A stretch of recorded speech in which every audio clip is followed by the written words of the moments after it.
দক্ষিণ চব্বিশ পরগনার সুন্দরবনে বাঘের চরের কাছে দুর্ঘটনার কবলে পড়া ট্রলারটি উদ্ধার করা হয়েছে। তা থেকে মিলেছে 2 মৎস্যজীবীর দেহ। এখনো নিখোঁজ 7 মৎস্যজীবী। ডুবে যাওয়া ট্রলার এফপি বাবা গোবিন্দকে উদ্ধার করে নামখানার লুথিয়ান দ্বীপে আনা হয়েছে। এরপর ভাটার সময় ট্রলারের ভেতরে তল্লাশি চালানো হবে।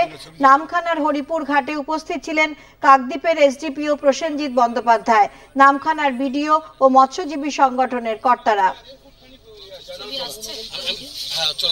বঙ্গোপসাগরে যে ট্রলারটি ডুবে গেছিল সেই ট্রলারটিকে নিয়ে আসা হয়েছে লুথিয়ান দ্বীপের কাছে।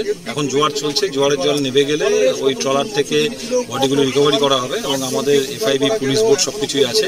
এখান থেকে আমরা বডিগুলোকে কাকদ্বীপ হসপিটালে আমরা পাঠানোর ব্যবস্থা করব এবং সমস্ত ব্যবস্থা আমাদের প্রস্তুত আছে।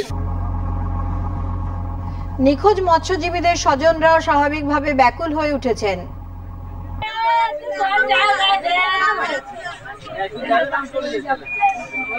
অনেক কষ্ট করে এবং অনেক চেষ্টা করে আমাদের যারা ফিশারম্যান যারা হচ্ছে মাঝি, তারা কিন্তু প্রায় 7-8টা ট্রলার নিয়ে আপ্রাণ চেষ্টা করছিল ওই ট্রলারটাকে নিয়ে আসার, ডুবো ট্রলারটাকে, তো গোবিন্দ ট্রলার। ওই ট্রলারটাকে অলরেডি এখন আমাদের যে লুথিয়ান দ্বীপ আছে, লুথিয়ান দ্বীপের চরে হচ্ছে ঠেকিয়ে দিয়েছে।